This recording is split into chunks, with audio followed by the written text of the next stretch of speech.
Just Jake Dunn.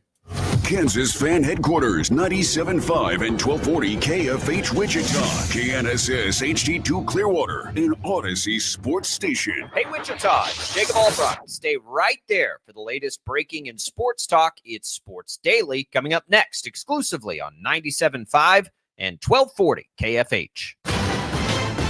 I'm Omar Reese with NFL Network Now on the Westwood One Radio Network. The Jets agreed to terms with wide receiver Garrett Wilson on a 4-year, $130 million contract extension, according to NFL Network insider Ian Rappaport. With a $90 million guarantee, the contract makes Wilson one of the highest paid receivers in the entire NFL. The deal includes a signing bonus of nearly $14 million, optional bonuses totaling up to $30 million over years 2 and 3. Wilson will reconnect with his college teammate at Ohio State, Justin Fields, to lead the Jets' passing attack in 2025. Meanwhile, the Chargers have placed wide receiver Mike Williams on the physically unable to perform list. He'll miss the beginning of training camp as he begins his second stint in Los Angeles. 6 more teams joined the Chargers in opening up training camps today. Rookies for the Giants, Ravens, Bills, Dolphins, Seahawks, and 49ers are next to hit the practice field. This has been NFL Network Now on the Westwood One Radio Network. Do you hear that? Asthma triggers are everywhere, from dust mites, pet dander, and pollen, to smog and smoke. An asthma attack can strike anywhere, anytime. Be prepared with quick-acting Primatene Mist. Clinically proven to open airways quickly. It's the #1 FDA-approved asthma inhaler available over the counter. Primatene Mist. Breathe easy again. Use as directed. Sponsored by Armstrong Pharmaceuticals. For nearly 2,000 severely injured veterans, everyday life has become filled with barriers. So we build specially adapted homes at Homes for Our Troops. And thanks to our donors and supporters, this life-changing gift of freedom is provided mortgage-free to these veterans. But we need you to join us too in completing this important mission. Please visit hfotusa.org and help build homes and rebuild life.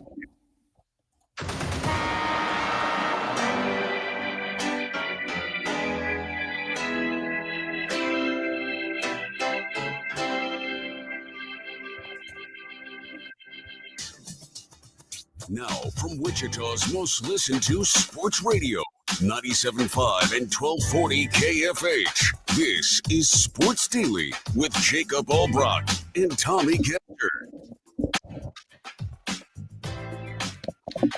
Well, hey there, everybody. Welcome into Sports Daily. Jacob Albrock, Tommy Castor here with you on a Tuesday. Glad to be with you.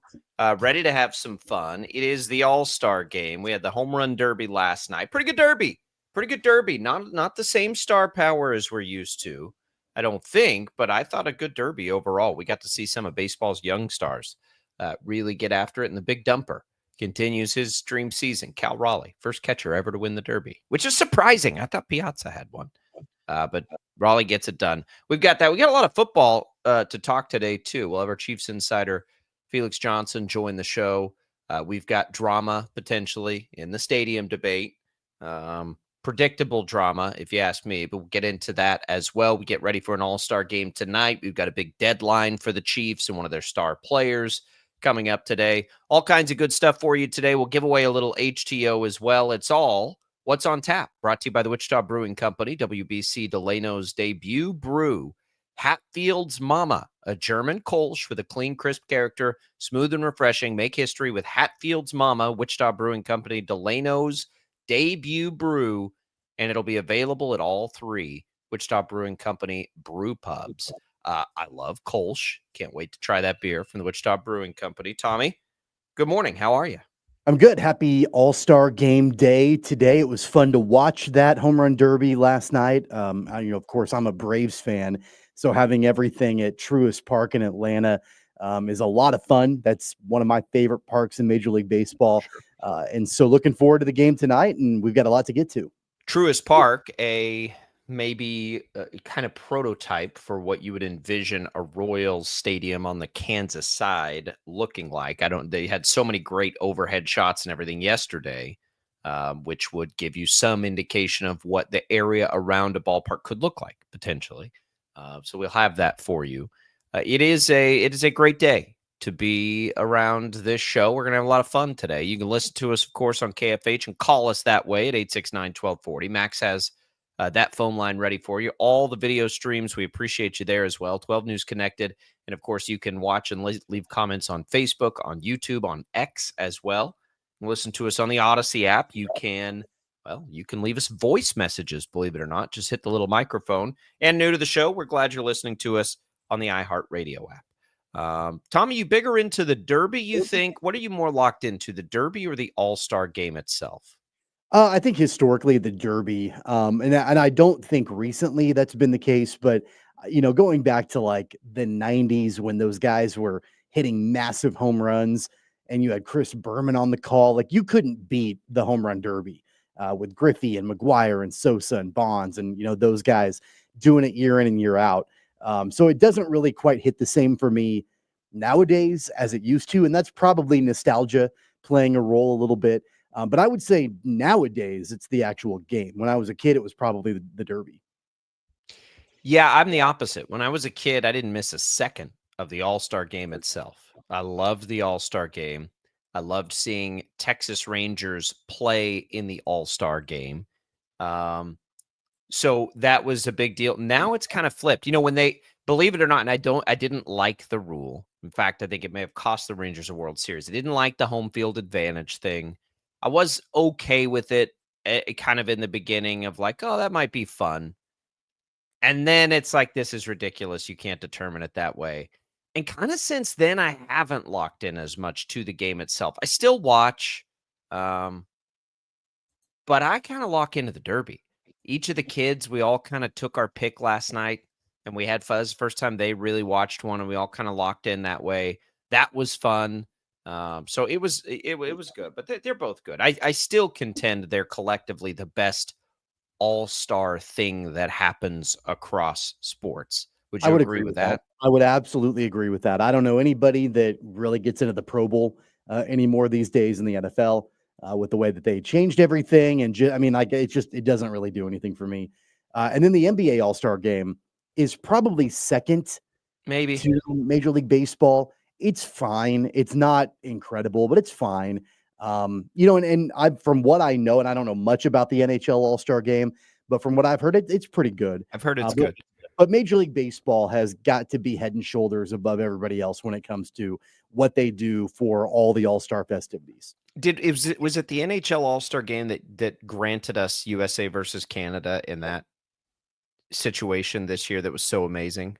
I think it was. Maybe I don't know. Something to do with it. Whatever it was. And I'm glad the NBA is going this route, kind of America versus the world. Max tells me it's the Four Nations deal with the NHL. So they did that. So that was an incredible idea. That was the best all-star festivity we had in forever. Of course, in Major League Baseball, American League has won all but one all-star game since 2013. The National League got it a couple of years ago. So that streak was fun to watch. But could you, and baseball's not going to do this because they have the World Baseball Classic, but could you imagine USA versus everybody else? We'd probably get killed because in baseball, so much of it comes internationally. Yeah, it'd be, the Dominican Republic or, you could put the Dominican against the rest of the world and probably it would be it'd probably be good. But we get the World Baseball Classic, so we don't really need that. And that's coming this year, which I love the World Baseball Classic. But anyway, it was fun last night. It was fun for my kids to each, take a pick, and they were trying to talk me into like, do we bet on this? And like, for me, I'm like, well, yeah, we should. But, mom's in the other room. I'm like, no, we're not going to do that. And they're like, well, did you bet on it? And I'm like, well, yeah, I did. Buxton was my guy. He didn't make it through. He had a nice showing though. It was good. I didn't think Raleigh was going to be able to do it, man. What a year for Cal Raleigh. Now you kind of watch it and like, don't you just want him to get all of it? Like I want him to get up there around Mickey Mantle's switch hitter home run record. I want him to break the catcher record. Like I want it all for Cal Raleigh. It's just been out of nowhere for this guy. And I think it's awesome. Because he's been in the league for a few years now, and he's been good. He's been a good player.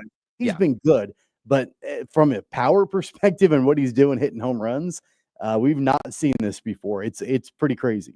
It's wild. And obviously you don't go win a home run derby unless it's real. You talk about stamina and power. You have to have all of that stuff. But even the young stars, I thought, probably not a lot of people know who James Wood is because the Nationals haven't been very good during his rise, and he hits his absolute monster bombs. I think people probably are a little more aware of O'Neal Cruz, but you get to see a good look at why he could be as talented as any player. Like, it was a nice display for baseball, even though you'd like to get Judge or Ohtani or, get even Acuna if he could have done it, like get some of those guys in there. I thought they did a nice job and maybe made some stars of the future. No Royals there, but plenty of Royals tonight in the actual All-Star game.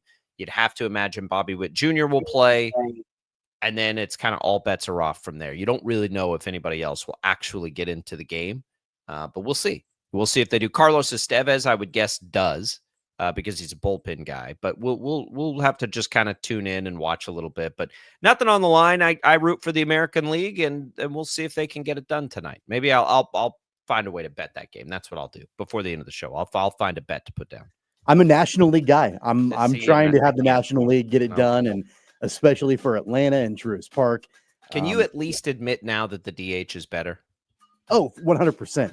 Okay. I've never fought that. I think it's a great thing for both leagues. I don't know why the National League resisted it for so long. National League people, I'm like, guys, just trust me. Just get it for a second. You'll see. You'll see. It's better. All right, we'll come back. Let's talk a little politics on the show. Don't worry. It has to do with the stadiums. We'll be right back.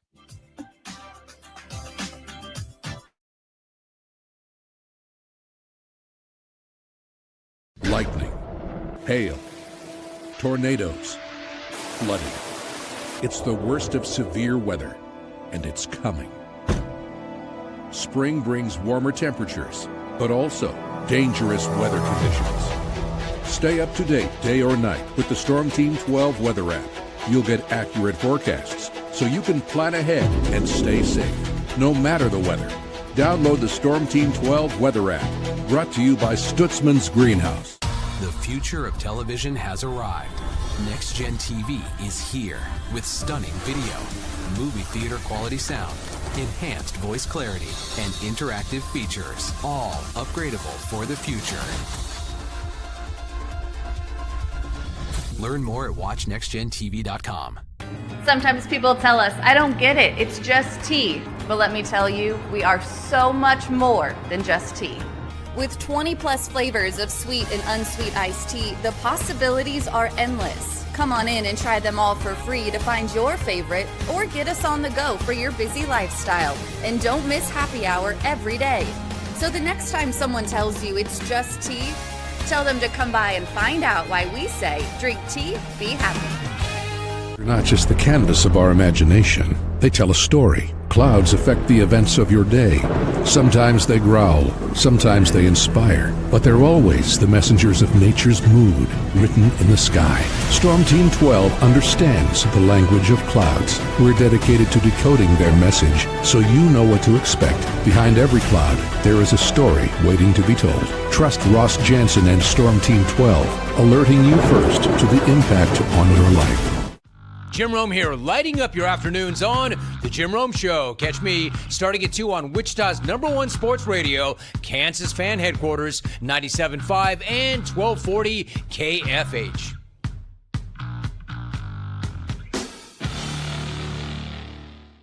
What is GMFB Overtime? It's Peter, Jamie, Kyle, and Akbar breaking down the NFL 5 days a week. It's okay to be excited. It's this, that, and a whole lot of fantasy. It's football for everyone. Weekdays at 10 a.m. on KSCW. Odyssey is one of the most influential audio and entertainment brands in the nation. You already know Odyssey's iconic local radio brands in Wichita. But did you know Odyssey has the country's best collection of music, news, and sports brands? Odyssey is also a premium podcast creator, major event producer, and digital innovator. Odyssey brings people together across the country and right here in Wichita. Odyssey also delivers meaningful radio and digital audio results. Find out our story and impact at odysseyinc.com/Wichita. Make yourself known now. 831001 in traffic pursuit. Oh my God, here. Investigate TV Plus begins with real people. We investigate stories that impact you and inspire change every day. Something is broken. Real problems. Why are they hiding it? And real solutions. My daughter was dying in front of me. What was your reaction when he said that? Investigate TV Plus, weekdays at 3:30 p.m. on KWCH. Sometimes people tell us, I don't get it, it's just tea. But let me tell you, we are so much more than just tea. With 20 plus flavors of sweet and unsweet iced tea, the possibilities are endless. Come on in and try them all for free to find your favorite or get us on the go for your busy lifestyle. And don't miss happy hour every day. So the next time someone tells you it's just tea, tell them to come by and find out why we say, drink tea, be happy. Mornings are busy. We're here to make your mornings better. We report the stories that affect you. 3 more hospital lies from contaminated apple juice just a day after the FDA issue a recall. We're here to make your mornings better. Closing east and westbound lanes of K96 for repairs. With 12 News, you're prepared for your whole day. Scattered thunderstorms across the state into the afternoon. Stay a step ahead with 12 News this morning on KWCH and KSCW.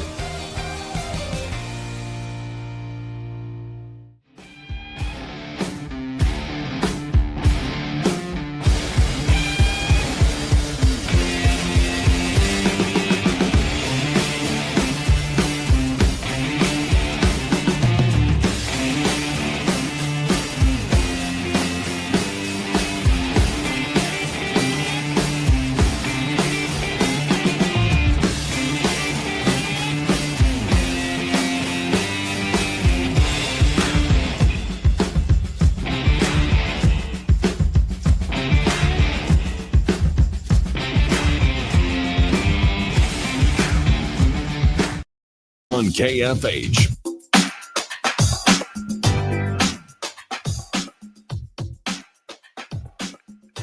All right, welcome back in, everybody. Mornings at KFH. Staff enjoys a cup of coffee, a great cup of coffee from Prairie Fire Coffee.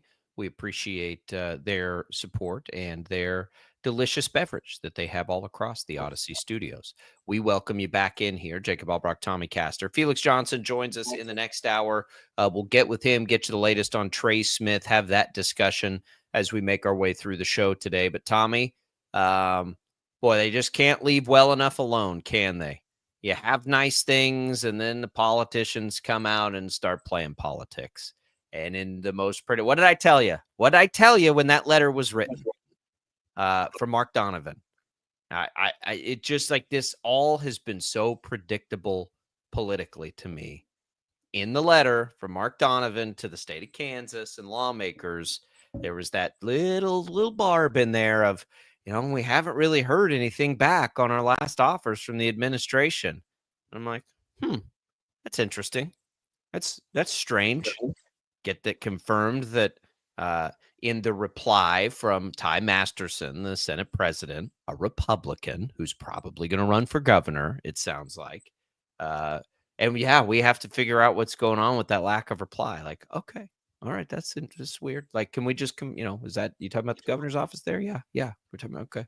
Governor's Democrat, and there's an election coming up, by the way, pretty soon. Now, as KC Star reports yesterday, Masterson's on the radio in Kansas City, and he's been accusing the governor's office of wanting the Royals more than the Chiefs. Apparently, he asked Mark Donovan to send a letter to relight the fire. So now here we go. Tommy, the politicians are involved now. We went so long with this like perfect unison of like Kansas lawmakers are aligned on this. They got to the betting, they got to the star bonds, they get to all of these things to try and unify and bring them over. And here comes an election year, and here come the politics. So now it's Republicans want the Chiefs and Democrats want the Royals more. Like what? The star bond has the like in the language that they both come. Like why do we have to do this? Why do we have to insert politics into everything? It's so lame.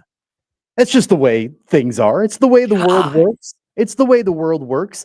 I do think that there is a decent amount of stadium talk fatigue going on right now. I think generally speaking, with people that are following it, like they're kind of tired of hearing about it. They're kind of tired of hearing about a different new development every single day. And speculation here and what's going to happen there and all these different things. And then you add in politics on top of it. And I'm sure that just makes that fatigue go through the absolute roof, because there's nothing more that I like talking about than politics getting in the way of a good stadium debate. It's unfortunate, but it's predictable. It's, I think it's probably, I don't know. I think it's remarkable that we're just now getting really this partisan divide. And this has been, I mean, the whole stadium debate and the whole stadium situation has gone on for a couple of years now. And we're literally just now getting a pretty heavy partisan divide in all of this. Kind of remarkable it took this long to get there. Are actually getting it, but they're trying to create it. It's all manufactured, right? Like it is. And it doesn't matter if we're talking about professional sports teams or something else. If there's a way to wedge politics in there, then that's what's going to happen. And for politicians to use it to their advantage to try to garner support and votes and you name it, that's just the way that the world works today. It's unfortunate. I'm kind of desensitized to it a little bit because it happens so much, but it doesn't make it any better. And it takes away from the whole reason that this whole situation got started, and that is to find a new home for these two teams and to help, potentially have a great export for the state of Kansas and tourism.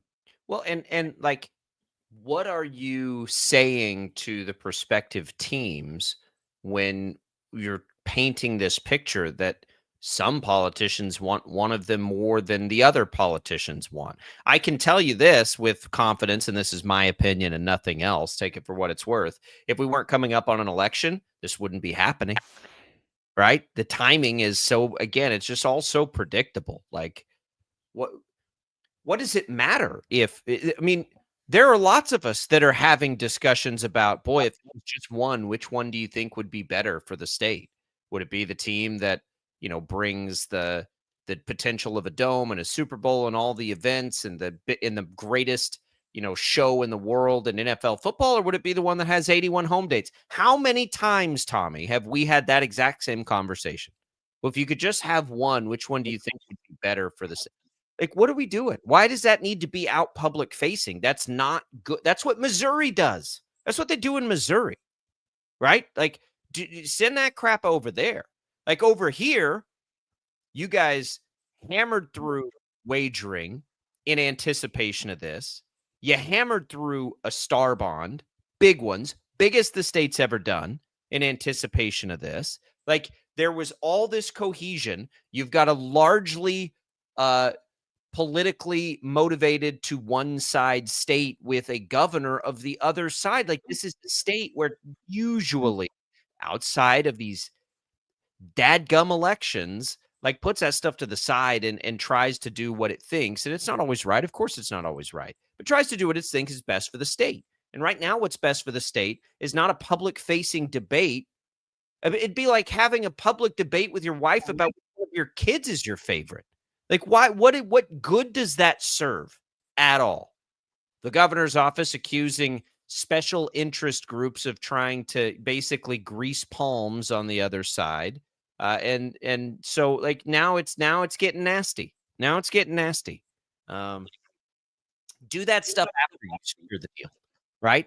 If you need to get into that palm grease, whatever you're like, it's just here we go. Here we go. It's so stupid. It drives me insane. I can't stand it. Hopefully they all grow up and realize this is either a good idea or a bad idea for the state of Kansas. And it's not either way going to be because of a Republican or a Democrat thought it up. Like, nobody's going to get to take credit for this one. This was a collective governing effort from all parties involved, from what I can tell. And now everyone's going to try and dunk on each other, and we'll see what that does. I don't know if it hurts the chances ultimately. Probably these teams don't care because they're adults and they know how this works. So we'll find out. It's an interesting development, but man, I told you the second that sentence or whatever was in that letter, I'm like, oh crap, here we go. This is this is a dig. This is a partisan dig right here. And here we go. It's gonna go that direction. And I hope that it doesn't in the actual negotiations, and it continues to be a good faith. Here's what's good for the state and not what's good for my political future conversation. Well, think about the amount of time that we've spent and others have spent in criticizing the state of Missouri for not being able to get their crap together to get something done, and all of the backbiting and arguing and debating and fighting and whatever at the lawmaker level in the state of Missouri, where like they went back and forth for so long and couldn't get anything figured out. And whether or not they should have gotten something figured out, that's not even the debate. I mean, because I know that there were people in the state of Missouri, and honestly, there are lawmakers in the state of Kansas as well that don't think that this is something that money should be spent on. Like both sides are that's the conversation to have. Right, like that's an okay conversation to have, and so it's not even about what they were arguing about or what they were fighting about in Missouri. It's just simply the fact that they couldn't come together for the longest time, and the fact that there was such a delay in the state of Missouri in getting something figured out because the voters voted it down in Jackson County, and then the lawmakers were like, well, let's see if there's a way we can do something at our level, and it took so long that allowed the state of Kansas to really swoop in, because Kansas at that time had their crap together enough to, and had the mechanism with the star bonds and all of that to be able to get something done. Now you fast forward, Missouri's gotten their deal done as far as what they can offer both of these teams. Kansas has an offer on the table, but things have stalled a little bit. And regardless of where it's coming from, regardless if the governor's office isn't responding or if that's manufactured or whatever the situation might be, everything that we have been poking fun at Missouri about and their lawmakers about, it's now starting to happen in the state of Kansas, where you're starting to see that divide and you're starting to see finger pointing and accusations and things like that. And for me, I think the only thing that is really disappointing about it is that for the longest time, I was proud. I'm like, you know what? Me too. Look at our neighbors to the east and look at the dysfunction that they've got going on in their Capitol building and all of that, because they can't get their stuff figured out. And when we've got everything, everybody's aligned and we're all agreeing and everything in Kansas until now. And it's embarrassing. Well, it is. It's embarrassing because it doesn't need to be front facing. These are discussions that you can have, very important, very critical discussions. Again, we've been having them forever. If it was one, which would you prefer? But you designed the law to take both, right? You didn't design the law to only take one. So why would you do that, A? And it just like, again, it doesn't have to be out in the open public like this. It doesn't do any good, because what's going to happen now? You're going to get one side feeling the need to defend itself, and then it just turns into this back and forth. And it's like, guys, like there's not like this isn't some political fundamental debate that you need to feel like to get your barbs in. You're having a real discussion that impacts the Kansas economy. If, what are the important things to each one? Like, what should we be willing to provide one side? What should we be willing to provide the other? How do we project this out? When does it pay these star bonds off? How many jobs does it bring in? How much payroll does it add to the Kansas economy? How many jobs does it add to the Kansas economy? Like all of this stuff, we don't need to be out in the open blaming the other side. If the governor's office dropped the ball with the Chiefs because they want the Royals more, that's a big problem. And it should be solved internally if at all possible, because there are mechanisms in place to solve it. And the thing about the letter from Donovan is, especially if it was asked for, well, of course he's going to take that jab. If he thinks it's going to sweeten the pot for the Chiefs, don't allow the Chiefs to sweeten the pot. You've sweetened their pot plenty. If they don't want to take 70%, let them stay in Missouri. But we don't, it's just whatever. Well, and there is another development that came out yesterday. Sam McDowell from the Kansas City Star wrote about Frank White, and he's under a lot of controversy right now anyway in Jackson County, but he did send the Missouri governor a letter yesterday talking about that he is open to now supporting a sales tax in Jackson County that's earmarked for a renovated Arrowhead Stadium. And so he basically said that he would back an extension of the sales tax a third of it reserved for an Arrowhead Stadium makeover, and then other things in the county that he feels like are priorities. That's where the remainder of it would go. Now, I have no idea if this will even be taken seriously because the Chiefs now have options where they didn't have options before when they were talking with Frank White in Jackson County. But I do think that that is an interesting development because for the longest time, Frank White was just like, yeah, no, I'm not interested in anything.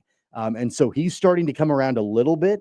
And so it makes me wonder if there's any kind of attractiveness to something that would look at more of an Arrowhead Stadium makeover as opposed to a brand new stadium. No, I think it sounds like he's to me, I read that as he's doubling down on his convictions. Like, yeah, we'll extend the sales tax, but you don't get all of it.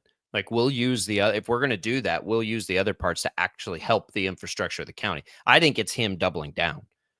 I think there's a little bit of a compromise there, right? Because it went from like, yeah, I don't want anything. Yeah, but you're offering them less than they were already getting.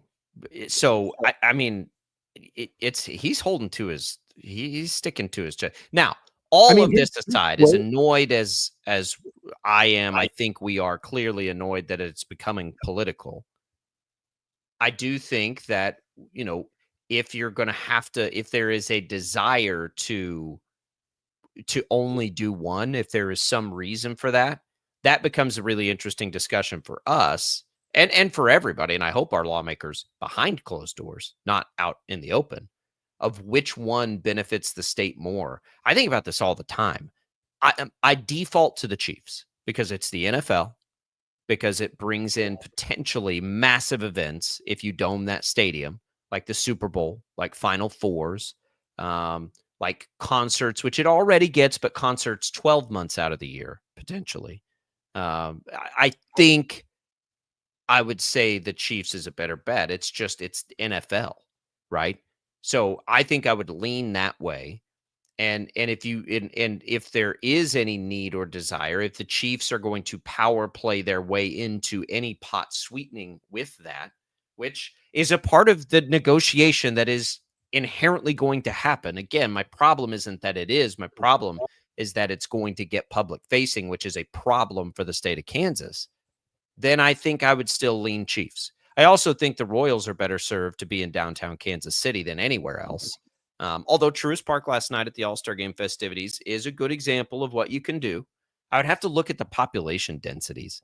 I'd be curious about that too, of where Truist Park is versus a potential move over to the Kansas side. Like, would you be able to have enough people to justify that kind of retail that was around the stadium?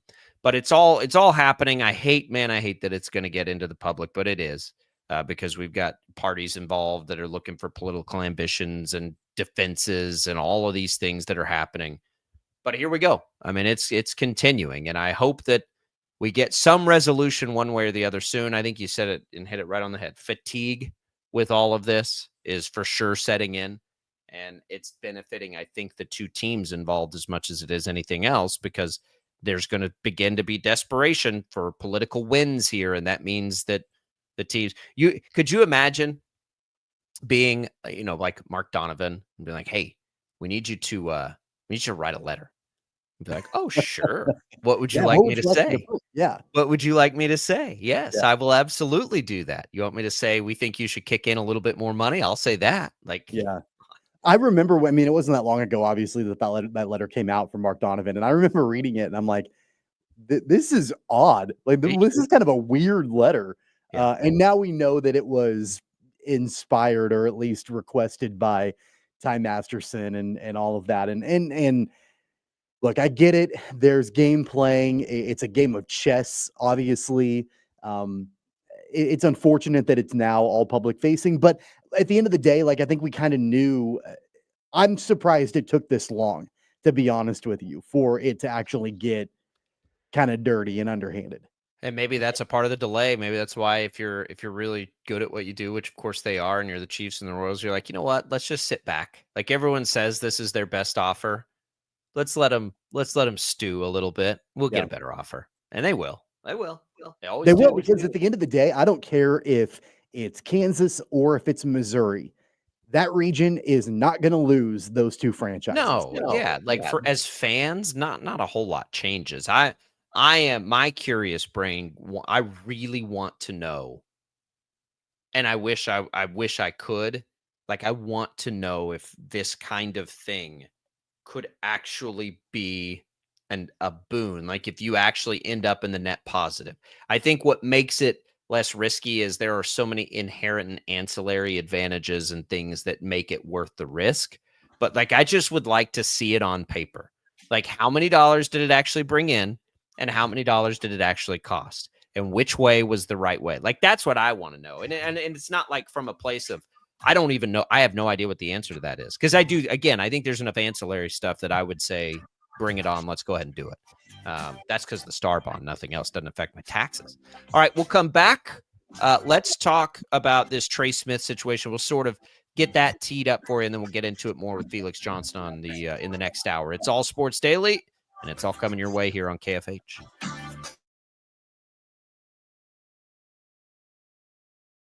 Lightning, hail, tornadoes, flooding.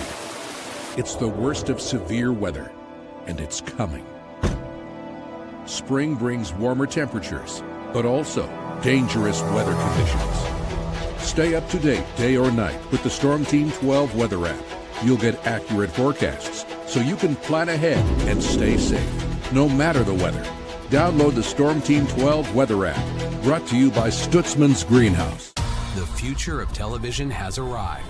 Next Gen TV is here with stunning video, movie theater quality sound, enhanced voice clarity, and interactive features, all upgradable for the future. Learn more at watchnextgentv.com. Sometimes people tell us, I don't get it, it's just tea. But let me tell you, we are so much more than just tea. With 20 plus flavors of sweet and unsweet iced tea, the possibilities are endless. Come on in and try them all for free to find your favorite, or get us on the go for your busy lifestyle. And don't miss happy hour every day. So the next time someone tells you it's just tea, tell them to come by and find out why we say, drink tea, be happy. They're not just the canvas of our imagination. They tell a story. Clouds affect the events of your day. Sometimes they growl, sometimes they inspire, but they're always the messengers of nature's mood, written in the sky. Storm Team 12 understands the language of clouds. We're dedicated to decoding their message, so you know what to expect. Behind every cloud, there is a story waiting to be told. Trust Ross Jansen and Storm Team 12, alerting you first to the impact on your life. Jim Rome here, lighting up your afternoons on The Jim Rome Show. Catch me starting at 2 on Wichita's #1 sports radio, Kansas Fan Headquarters, 97.5 and 1240 KFH.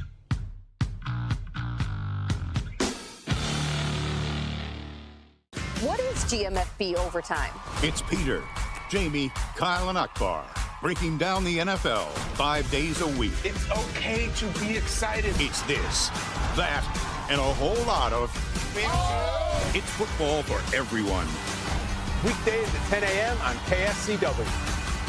Odyssey is one of the most influential audio and entertainment brands in the nation. You already know Odyssey's iconic local radio brands in Wichita. But did you know Odyssey has the country's best collection of music, news, and sports brands? Odyssey is also a premium podcast creator, major event producer, and digital innovator. Odyssey brings people together across the country and right here in Wichita. Odyssey also delivers meaningful radio and digital audio results. Find out our story and impact at odysseyinc.com/Wichita. Make yourself known now. 83101 in traffic pursuit. Oh my God, here. Investigate TV Plus begins with real people. We investigate stories that impact you. And inspire change every day. Something is broken. Real problems. Why are they hiding it? And real solutions. My daughter was dying in front of me. What was your reaction when he said that? Investigate TV Plus, weekdays at 3:30 p.m. on KWCH. Sometimes people tell us, I don't get it, it's just tea. But let me tell you, we are so much more than just tea. With 20 plus flavors of sweet and unsweet iced tea, the possibilities are endless. Come on in and try them all for free to find your favorite, or get us on the go for your busy lifestyle. And don't miss happy hour every day. So the next time someone tells you it's just tea, Tell them to come by and find out why we say drink tea, be happy. Mornings are busy. We're here to make your mornings better. We report the stories that affect you. 3 more hospital lies from contaminated apple juice just a day after the FDA issued a recall. We're here to make your mornings better. Closing east and westbound lanes of K96 for repairs. With 12 News, you're prepared for your whole day. Scattered thunderstorms across the state into the afternoon. Stay a step ahead with 12 News this morning on KWCH and KSCW.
Summer Concert Series is back at the Capitol Federal Amphitheater in Andover. The series returns Friday, July 18th with Big Fat Fun live on stage. Gates open at 6:30. Show starts at 8. Enjoy free live music, food trucks, and Friday night fun all summer long. Full schedule at kfhradio.com. Welcome back in. It is Sports Daily. Jacob Albrock, Tommy Castor here. You can chime in on anything you want to talk about. If you missed any of the stadium latest, you can go back and listen on the Odyssey app. You can leave us your comments on that as well. Let's talk about Trey Smith, Tommy.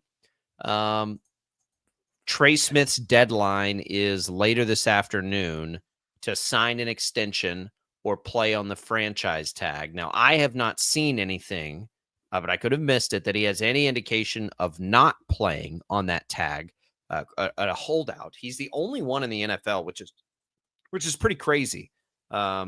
He will be the highest paid guard in football if he plays on the tag. The highest contracts are around $21 million per year. His cap is about 23 this year.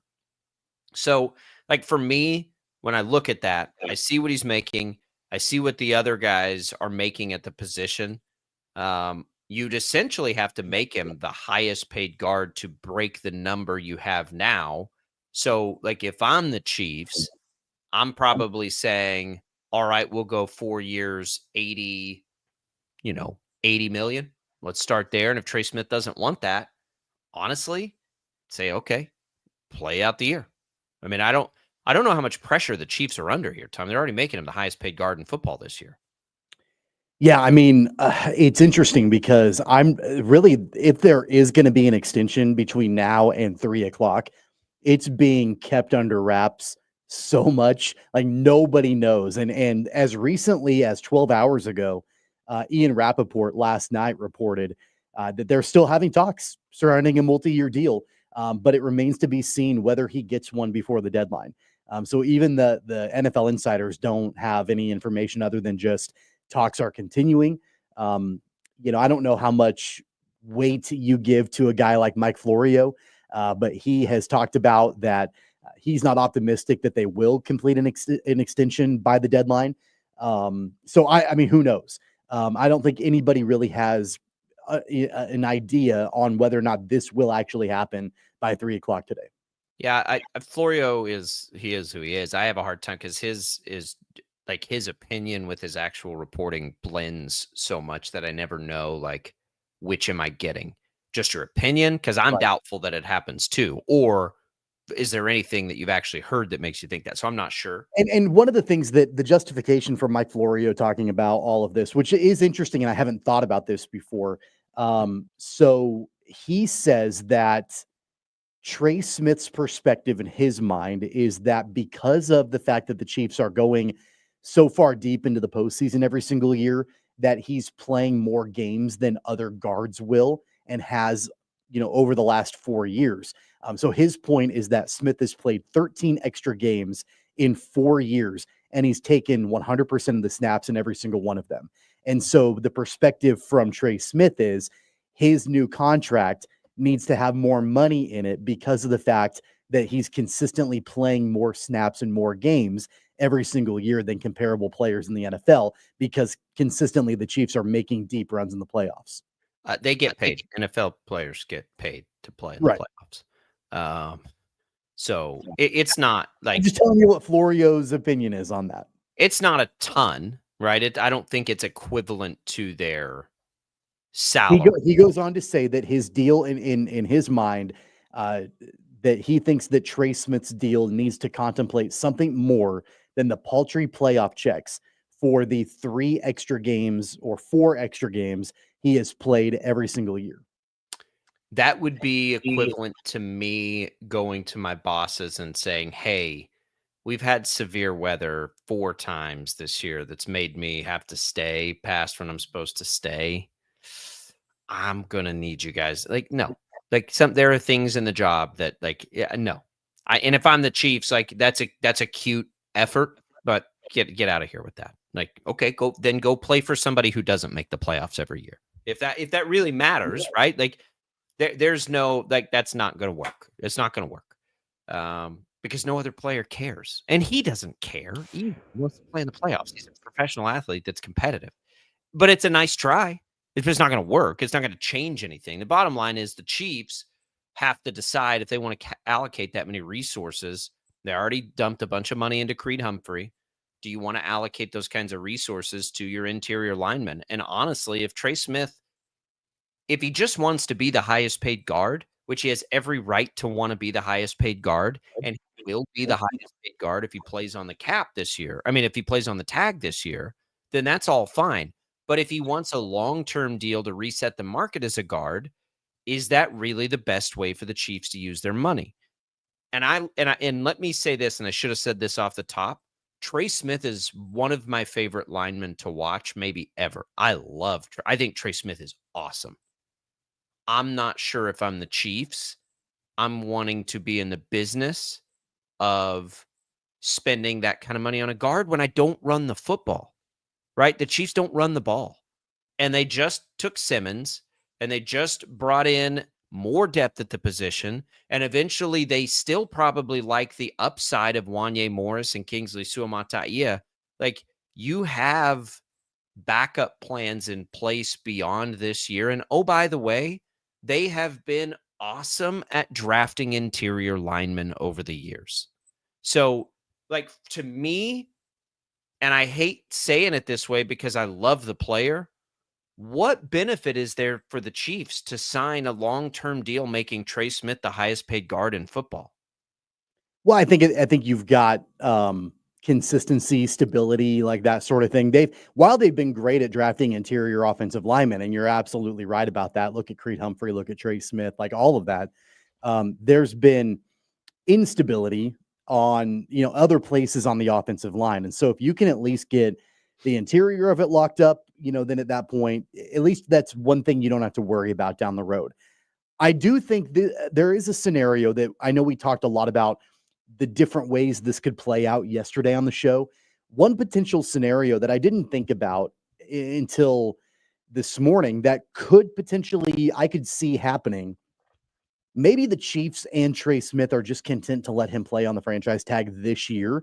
And then after this year, remember, you've got Jawan Taylor's contract coming off your books after next year. And so maybe it's, hey, we're going to have you play on the tag this year, and then we'll talk about an extension and see if we can get you done after we get Jawan Taylor's contract off of our books. Because that is, I mean, you look at the top 3 guys, the number against the cap on the Chiefs right now, it's Patrick Mahomes, it's Chris Jones, and it's Jawan Taylor. And so if you can get Jawan Taylor out of there, which they're going to, I know we've been talking about that forever. That's been telegraphed forever that they're not going to re-sign him, that he's going to be gone after this season. Then at that point, you do have more cap room to play with. And that could be a scenario where I guess Trey Smith could potentially be tagged a second time. He won't be, though. I think that they will try, if they don't get it done now, the thought will be, let's try to get something done once Taylor's contract comes off our books. And that's a nice excuse for the Chiefs. And I think there's reality, but the other reality is they could still do the deal now, knowing that his contract's coming off the books. They have $10 million right now, in cap room. So they could. I think you have a conversation with Patrick Mahomes, first and foremost, as you always should. I think you have to understand, like for me, again, as much as I love the player, like you have to understand what is our team built around. Having 2 tackles is more important to me. Mahomes doesn't, like pressure up the middle. You never want to see that against the Chiefs. You never want to see that against anybody. But Mahomes is rolling out on a lot of his stuff anyway. Like I think that like you may look at the teams that pay their guards. I think it's the Eagles just did. I think the Colts do. Like these are teams that run the ball a ton. Right? The Chiefs don't run the ball a ton. It doesn't, to me, it doesn't make sense stylistically, as much as I love the player, to commit that kind of dollars there until you have tackles solved. Now, that doesn't mean I don't think the Chiefs should sign up Trey Smith long term. I'm not saying that at all. I'm saying doing it right now makes no sense to me. I don't know why they would, because they can just play him out on the cap. He's already going to be the highest paid guard in football this year. Let him play the cap, not necessarily because Jawan Taylor, because you're going to get rid of Jawan Taylor, but to extend the goalposts and see if Jalen Moore and Josh Simmons can be your bookend guys. And then you approach it from there. Okay, now here's what we need. We know we have those guys. Also, to see how left guard works out. How does Caliendo look as a starter? What about Suamataia and Morris? Caliendo, it's going to be Kingsley Suamataia. Right now, their depth chart lists Caliendo is why I bring him up, but he's another guy. I do think that there is, a little bit of truth to that. I think you've got to keep an eye on what happens at left guard, because they're trying to find a way to make Kingsley Suamataia a starting offensive lineman in some capacity, whatever that looks like. And it looks like it's going to be left guard, but that remains to be seen if he can actually play that position or not. And so what you don't want to have happen is you don't want to have a situation where you don't have Trey Smith and you don't have left guard. And then you've got holes on both sides of the line interior. So I do think that is something that, you have to keep in mind also. And I think even if Kingsley Suamataia turns into an okay starter, he's not going to be Trey Smith. And so at least Trey that Smith, you've got. You can pay him as the highest paid guard. He's that good. I just don't know if the Chiefs should yet, right? What if this contract, waiting for the Chiefs also buys you time to look at the young secondary and the young pass rushers you just drafted? Are any of these guys replacing the high-priced free agents we're going to have? Because if they can't, then that intensifies the pressure to bring back McDuffie or bring back Karlaftis or Smith. Like the Chiefs have every benefit to wait because they can see what the reinforcements look like and know where they've got to allocate their dollars. We know that the Chiefs have an appetite to pay a guard. Joe Thuney was well compensated with Kansas City, right? So it's not like they just don't want to pay a guard. I think if I'm the Chiefs, so I just want to see this all play out. That's why, like the deadline today, I'm like, nah. I can't find the benefit to the Chiefs. Maybe I'm missing something, but I can't find the benefit to the Chiefs of a long-term deal now versus just letting him play out the tag this year. Well, the benefit to the Chiefs, at least in the short term, is that the average annual value that they're going to get is going to be less if they sign him to a long-term deal than what they're going to be paying him on the tag this year. By $1 million or $2 million. So then instead of $10 million, they have $12 million. What are they going to do with that money? Long term. I'm talking long term also. Like you've got. Well, yeah, but you can have that discussion after the season. You're right, but there is a scenario like he could always play. There could be a franchise tag opportunity for a second year too. Like that happens in the NFL occasionally. Not that it would happen in this scenario, but he'd hold out. Yeah. He would definitely hold out. So I mean, you're avoiding a long term log jam if you can just get it done now, get him locked up, long-term deal. And I also believe, and I said this yesterday, the Chiefs have telegraphed this, in my opinion. You don't trade Joe Thuney without the idea of having a long-term deal done with Trey Smith. That's right. Just the way that I think they telegraphed this. We'll continue it, and then we'll get into it with Felix Johnson. Let's take a quick break. We'll come back. Another hour of Sports Daily coming your way.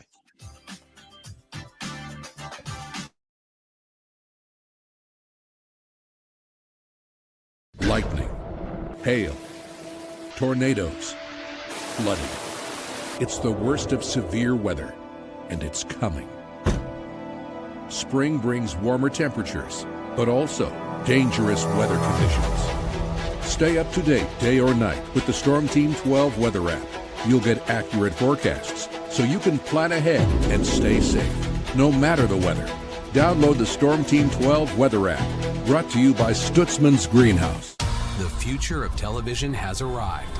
Next Gen TV is here with stunning video, movie theater quality sound, enhanced voice clarity, and interactive features, all upgradable for the future.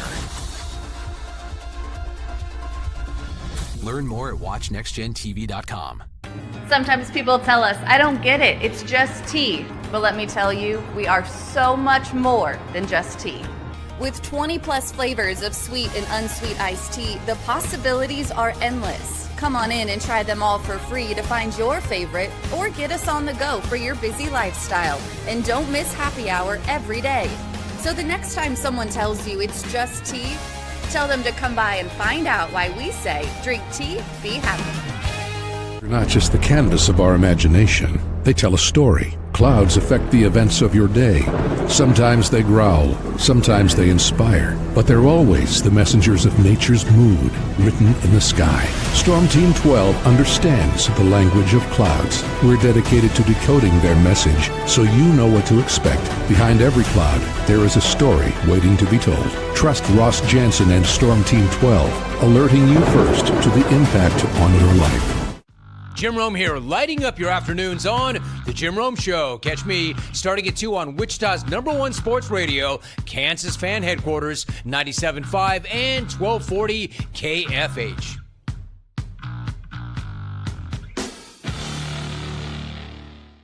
What is GMFB Overtime? It's Peter, Jamie, Kyle, and Akbar breaking down the NFL 5 days a week. It's okay to be excited. It's this, that, and a whole lot of fantasy. It's football for everyone. Weekdays at 10 a.m. on KSCW.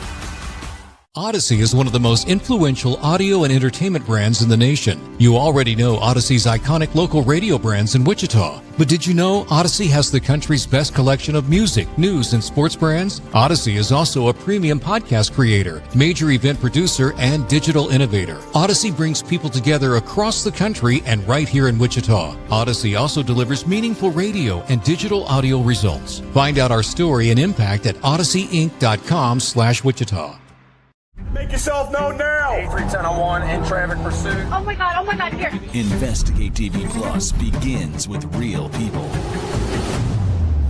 We investigate stories that impact you. And inspire change every day. Something is broken. Real problems. Why are they hiding it? And real solutions. My daughter was dying in front of me. What was your reaction when he said that? Investigate TV Plus, weekdays at 3:30 p.m. on KWCH. Sometimes people tell us, I don't get it, it's just tea. But let me tell you, we are so much more than just tea. With 20 plus flavors of sweet and unsweet iced tea, the possibilities are endless. Come on in and try them all for free to find your favorite, or get us on the go for your busy lifestyle. And don't miss happy hour every day. So the next time someone tells you it's just tea, tell them to come by and find out why we say, drink tea, be happy. Mornings are busy. We're here to make your mornings better. We report the stories that affect you. 3 more hospital lies from contaminated apple juice just a day after the FDA issued a recall. We're here to make your mornings better. Closing east and westbound lanes of K96 for repairs. With 12 News, you're prepared for your whole day. Scattered thunderstorms across the state into the afternoon. Stay a step ahead with 12 News this morning on KWCH and KSCW.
Now, from Wichita's most listened to sports radio, 97.5 and 1240 KFH. This is Sports Daily with Jacob Albrock and Tommy Kester.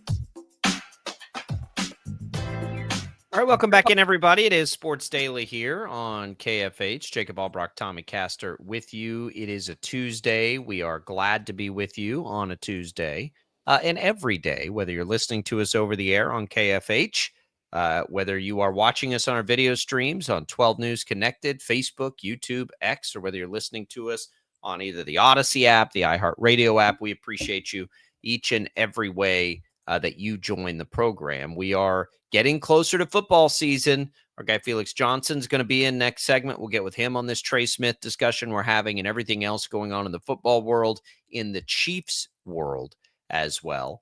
And then maybe a little bit more on the Royals as we continue to look ahead to their second half. I saw another trade rumor involving Seth Lugo that made me want to vomit last night. So we'll get to that a little bit later. It's all What's on Tap, brought to you by the Wichita Brewing Company, locations east, west, and historic Delano, featuring a rooftop deck. Wichita Brewing Company, pizza, beer made here. We'll get you an HTO giveaway a little bit later in the show, and we want to say thank you to Crestview Country Club for their great support of the program. Tommy, they got to do a little tree work. That storm, it was so remarkable that everybody got the Wichita Open off, but now the storm, we were playing out there the other day, and they've marked a bunch of trees. They've got to get that cleaned up from storm damage and a variety of other things. It'll feel a little different. So if you've played Crestview in about 2 or 3 weeks, I don't know how long this work's going to take. It's going to probably, you know this better than I do, it's probably going to play as a different golf course in a lot of ways. Well, it'll play probably easier, at least for some holes where you don't have to worry about navigating through the trees and that sort of thing. But yeah, they've got a lot of work ahead of them. They've already done a bunch of cleanup, but there are some trees that, because of the damage that came through last month, that they've got to fully remove. And so they'll be working on that for the next few weeks. But what I like about it is, they're very communicative to everybody out there. Like, hey, we're doing this. There might be some shifts in tee times and hole closures and things like that, but there are 2 courses. And so you have the option and the opportunity to go and play.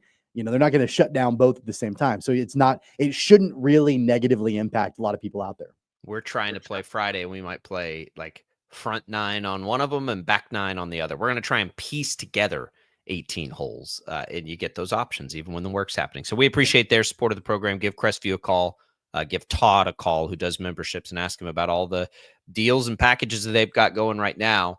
We continue on here. The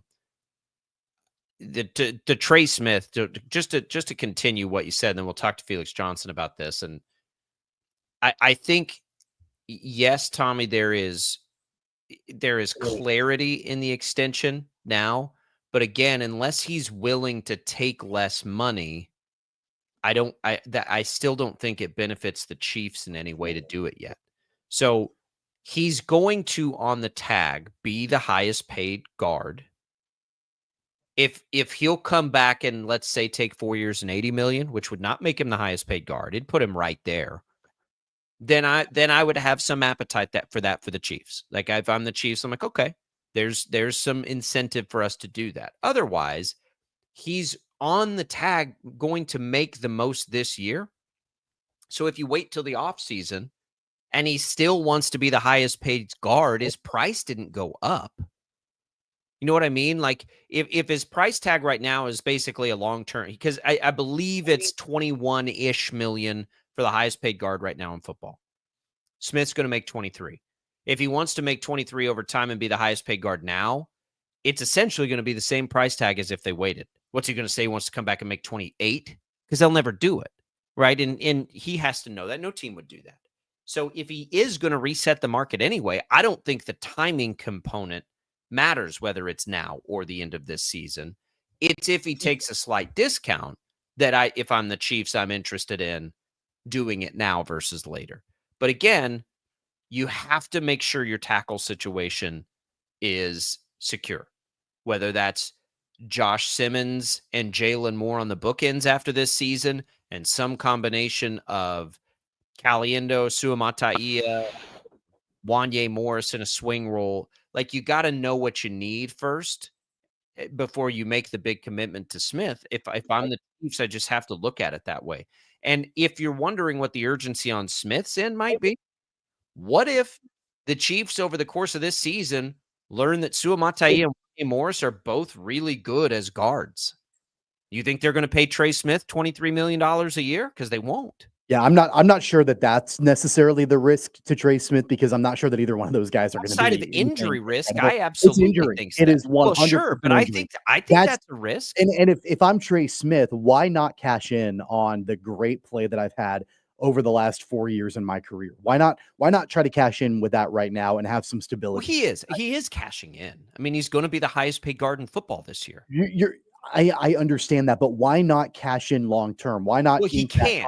But what I'm saying is, and I don't have a problem with that, it's got to be less than resetting the market, though. You know what I mean? Like, cash in for sure. He should. He's awesome, and I hope he does. But that's the leverage. Like, I think that's the leverage the Chiefs have a little bit in this, is that their argument to Trey Smith ought to be, look, like, what happens if you play on this franchise tag? And yeah, you'll be the highest paid guard in the NFL for one season. Yep. But what happens if you get hurt? What happens is, and your leverage totally goes away and your value drops significantly, and you decide you do want to hit the open market and you end up getting a lot less money. Like, that's always the major risk in not cashing in and signing a long-term deal when it's presented to you. The way that I see it right now is that nothing is guaranteed in life. We have no idea. And it might not even be injury risk. It might be you see a regression in his overall skills in this coming year. I think that's unlikely, but you never know. And so you know what you have. You know what your value is right now. You don't know what it's going to be a year from now. Maybe it'll go up, but maybe it won't. And so why not cash in on that right now if you're Trey Smith and go, and I'm sure that his representation is doing this. At least I would hope they are. Not going into a situation saying we want to reset the market long term, but more of, hey, we want to cash in appropriately. He can be the highest paid guard in the NFL long term, but we're not going to try to have some kind of absolutely outrageous contract ask. I don't think it's outrageous. I think they probably are trying to reset the market by $1 million or $2 million. But again, like, to me, the Chiefs hold all the chips here. There is absolutely no urgency to me that I can come up with for the Chiefs to want to do to cave on this. Like, they don't need to.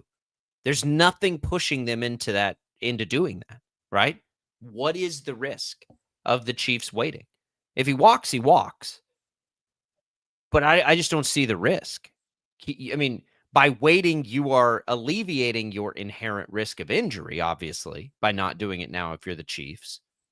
You have an easy justification with the tag paying him, tackle money, basically, that you're like, there's no reason for him to hold out. I mean, look, you did ask the question about how does it benefit the Chiefs to not have him play on the tag this year, and whether we're talking $1 million or $2 million or $3 million in cap space that they free up. They may not go and get anybody right away, but there are always situations where during the season they could use a couple extra $1 million in salary cap space and flexibility to be able to try to figure out a free agent situation due to injury or whatever the case might be. They've done that so many times throughout the years. Every team does.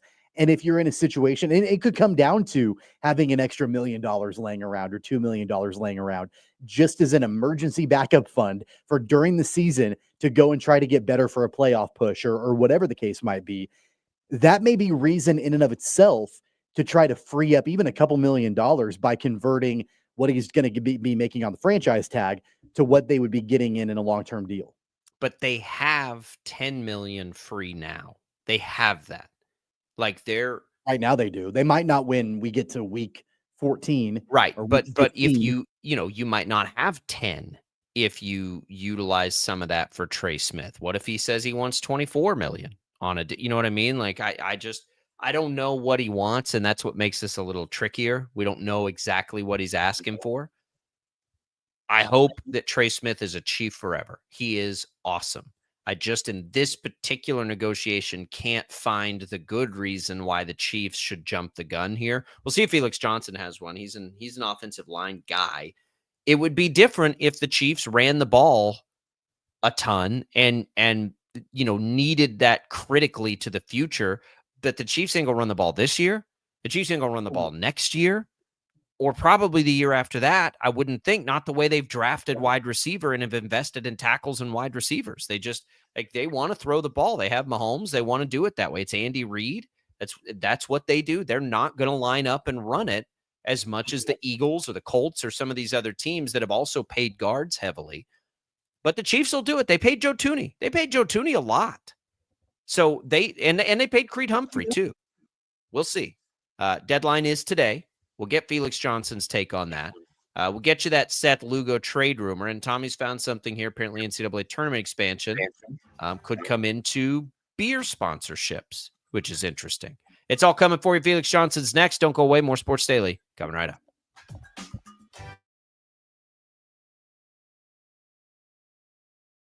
Lightning, hail, tornadoes, flooding.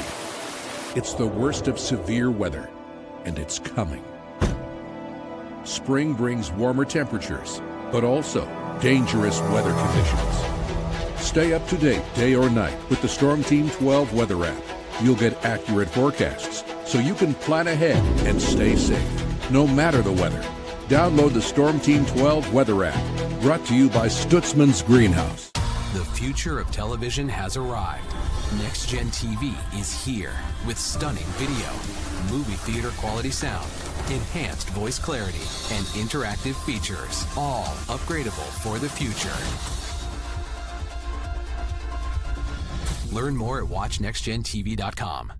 Sometimes people tell us, I don't get it, it's just tea. But let me tell you, we are so much more than just tea. With 20 plus flavors of sweet and unsweet iced tea, the possibilities are endless. Come on in and try them all for free to find your favorite, or get us on the go for your busy lifestyle. And don't miss happy hour every day. So the next time someone tells you it's just tea, tell them to come by and find out why we say, drink tea, be happy. They're not just the canvas of our imagination. They tell a story. Clouds affect the events of your day.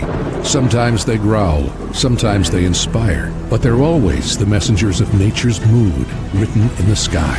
Storm Team 12 understands the language of clouds. We're dedicated to decoding their message, so you know what to expect. Behind every cloud, there is a story waiting to be told. Trust Ross Jansen and Storm Team 12, alerting you first to the impact on your life. Jim Rome here, lighting up your afternoons on The Jim Rome Show. Catch me starting at 2 on Wichita's #1 sports radio, Kansas Fan Headquarters, 97.5 and 1240 KFH.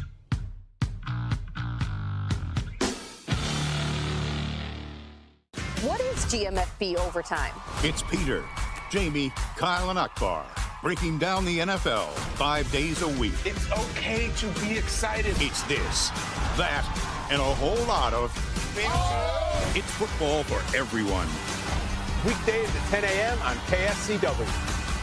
Odyssey is one of the most influential audio and entertainment brands in the nation. You already know Odyssey's iconic local radio brands in Wichita. But did you know Odyssey has the country's best collection of music, news, and sports brands? Odyssey is also a premium podcast creator, major event producer, and digital innovator. Odyssey brings people together across the country and right here in Wichita. Odyssey also delivers meaningful radio and digital audio results. Find out our story and impact at odysseyinc.com/Wichita.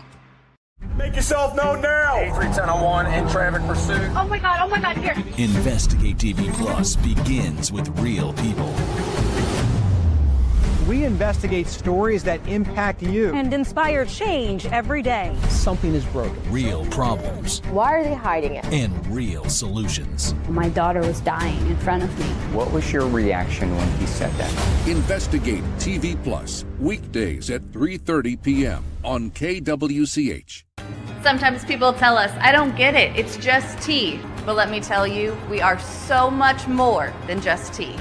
With 20 plus flavors of sweet and unsweet iced tea, the possibilities are endless. Come on in and try them all for free to find your favorite, or get us on the go for your busy lifestyle. And don't miss happy hour every day.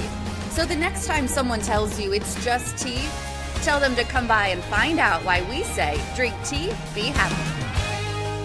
Mornings are busy. We're here to make your mornings better. We report the stories that affect you. 3 more hospitalized from contaminated apple juice just a day after the FDA issued a recall.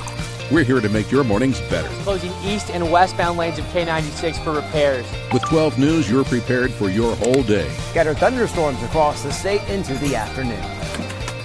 Stay a step ahead with 12 News this morning on KWCH and KSCW.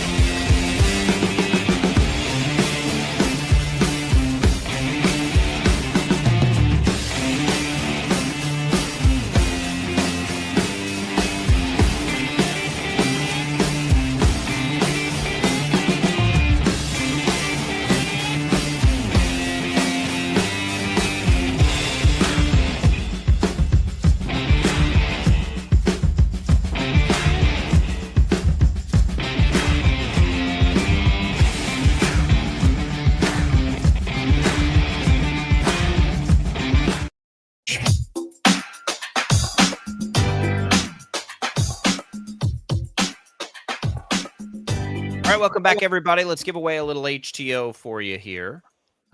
We are still trying to connect with Felix Johnson, but you can win some HTO right now. You can text the keyword T to the short code 20357.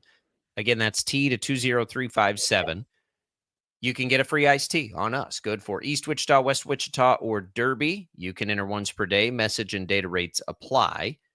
Good luck there, everybody. If you come to West Wichita on Saturday, you will have a chance from 11 to 8 to get some lobster from the Maine's Cousins Lobster food truck. Famous food truck coming into town. So come out Saturday, get your free tea, even if you don't get a free tea, and get some lobster to go through. Tea and lobster, Tommy. That's a thing. That's what the kids on the street are saying. It's like peanut butter and jelly, right? It's like this generation's peanut butter and jelly, tea and lobster. That's right. Tea and lobster. Do you say lobster or lobster? I don't say I know Max says lobster because he's Boston. I'm not from that. Never part say lobster. Lobster. Lobster. Lobster with lots of butter. There you go. Butter. How's that? It's like butter. It's good. I'm more of a clam chowder connoisseur up in the Northeast myself. We went to a place this weekend, and the kind of build your own like Mongolian grill style places. Yeah. My kid, there were mussels in there in the shell, like basically clams. Yeah. And my kids were like, it was the dare, like dare you, Dad. I'm like, all right, like I'm not going to turn that down. But everyone ended up having some clam, and it was fine. It was fine. My wife, like, you're going to die if you eat that. Go ahead, Max. There was a Stooges episode where Curly had the clam chowder and the clam kept squirting him in the face. Yeah. Oh, yeah. That's never happened to me. They're a comedy team. You young guys. Yeah. No, I'm familiar with them. We're aware. We're aware of the Stooges, Max. I'm familiar with their work. Yeah. seen them a few times. Yeah, it's when I go to the last time I went to Boston, it's been 9 years now, and I love that city. For me, like I can't eat enough clam chowder. Like just everywhere I go, I gotta have it. Speaking of our friends at Crestview Country Club, Tom, it doesn't matter if you're in Boston or if you're in Dodge City. Like if there's clam chowder, you're gonna rock some. I'm gonna have some. Yeah. I like clam chowder too. Don't get me wrong. Like I'm a fan of it. I'll eat it. I like seafood in general. I like all the chowders in general too. Not, like corn chowder. Or what do you like better, clam chowder or lobster bisque? Clam chowder. Really? Yep. Like, I'm a lobster bisque guy. Like give that to me any day. And I don't like just like the broth. You got to have some big old chunks of lobster in the bisque.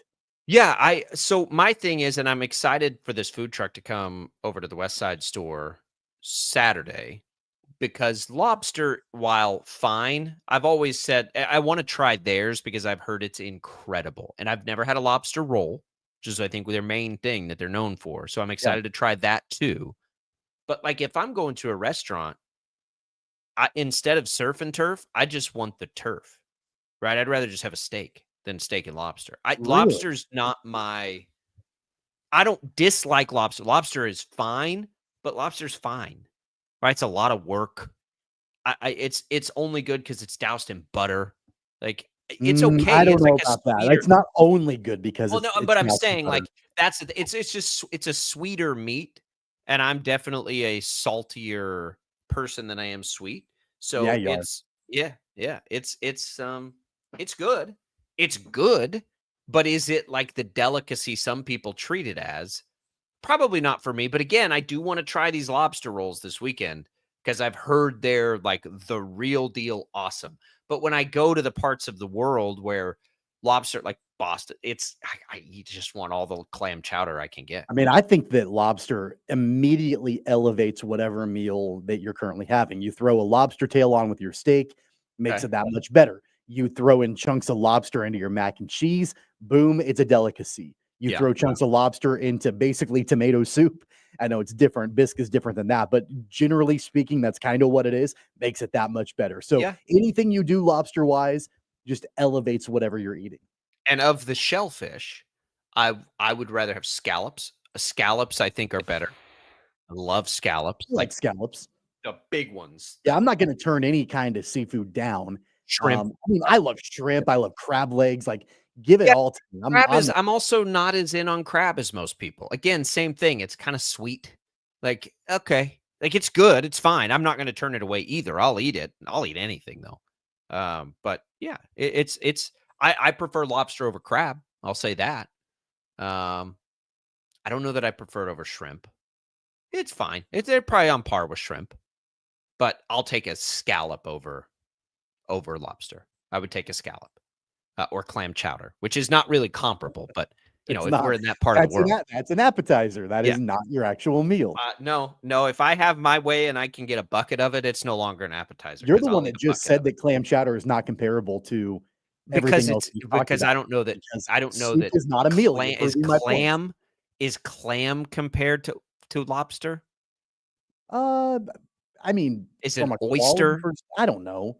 I love oysters, by the way. Yeah, you got me on oyster. I had some. They were good. On the half they were shell. good. I don't know that it had the aphrodisiac effect I was hoping for, but it was fine. That's really the only reason I let you talk me into that. And hey, hang on. Disclaimer. It was not just Tommy and I having oysters when I talk about the aphrodisiac effect. Our wives were there. Our wives were there. Our wives were there. Thank you for clarifying that. Yeah. I'm not sure that it had that effect. So that was what I was really hoping for. I was like, yeah, let's take it down. Let's have 12. No, didn't work. No. John Denver's full of you know what. All right. So here's the trade rumor I saw. While we'll see if we can connect with Felix Johnson. No worries if not. Here's the trade rumor I saw last night. It made me sick to my stomach. It was Newsweek, I think, that had it, or I don't remember. Bleacher Report. Newsweek. I think Newsweek was reporting on a Bleacher Report. Okay. Report. It popped up in my feed. You know, they were taking a break from covering the Russia-Ukraine war to talk about a Seth No, Lugo Newsweek's more of a magazine. I think, like a style. Newsweek is? Yeah, I think. Are we talking about the same Newsweek? Newsweek is like whatever it was. It popped. Journalism. It popped up. I think Newsweek is more tabloidy. It popped up in my feed for some reason because I know what the reason was is because Seth Lugo was mentioned. And it was reporting a Bleacher report, I believe. But anyway, it was Seth Lugo to the Astros as a trade, and I'm just like, don't do that. Like, don't do that. If the house is on fire and the Astros are the only way to, save don't do that. Don't do that, Royals. But it was interesting because they have a need, they have a fit, they've got a relatively deep farm system. But it did go into, and once I read it, I was like, well, this is just somebody like pondering ideas. There wasn't any substance to it. But it did. Like, it's kind of the same thing, and it brought up the same point we've been having. But the Royals are still trying to decide what they're going to end up doing anyway. And they can absolutely justify keeping Seth Lugo for a potential playoff push. Boy, I can't remember a team more on the line with a player more on the line than this situation this year off the top of my head. Because it could go like no matter what the Royals decide to do, whether they're aggressive, whether they're passive, whether they're buyers, whether they're sellers, they could make a different Seth Lugo decision based on what they want to do because the market dictates that they make the decision. It's a wild one. He is a rental, but man, he's going to be the best pitcher on the market. I think even as a rental, and that hasn't clamored the same sort of like prospect return in the past, but I still think that's what you demand teams start with if they even want to pick up the phone and make the call.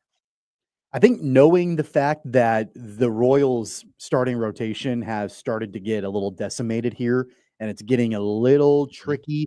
Michael Lorenzen just hit the IL yesterday, and he might only miss a couple of starts, but still he's on the IL with an oblique.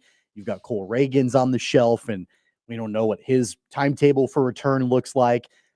If you trade Seth Lugo, then all of a sudden you're looking awfully thin in what had been your deepest area on your roster. And so I understand the whole thought of getting a return for him and what if he walks and you can't re-sign him and et cetera, et cetera. But at least in the short term, I don't know what they would do starting pitcher wise. It might very well be that if they move Seth Lugo and you've got Lorenzen on the shelf and you've got Reagans on the shelf, we could see 74-year-old Rich Hill come up and pitch. Daniel Lynch on the shelf. Daniel Lynch on the shelf as well. But you could see, senior citizen Rich Hill pitching for the Royals. They just signed. Didn't you send me that they signed Dallas Keuchel? They've got another senior citizen and Dallas Keuchel in the minors. Like you've got two guys that, Dallas Keuchel is like 37 or 38. He's actually not that old, yeah. But Rich Hill is like 45 years old and he's in AAA right now. And I guess apparently he's pitching decently well. But that would be your backup plan if you move Seth Lugo and you've got Reagans, Lorenzen, and Lynch all currently on the IL. When you sent me that with Keuchel, my very first thought was, are they going to trade Lugo? My second thought was, is Reagans okay? And now it's just like, I'm kind of glad they have him.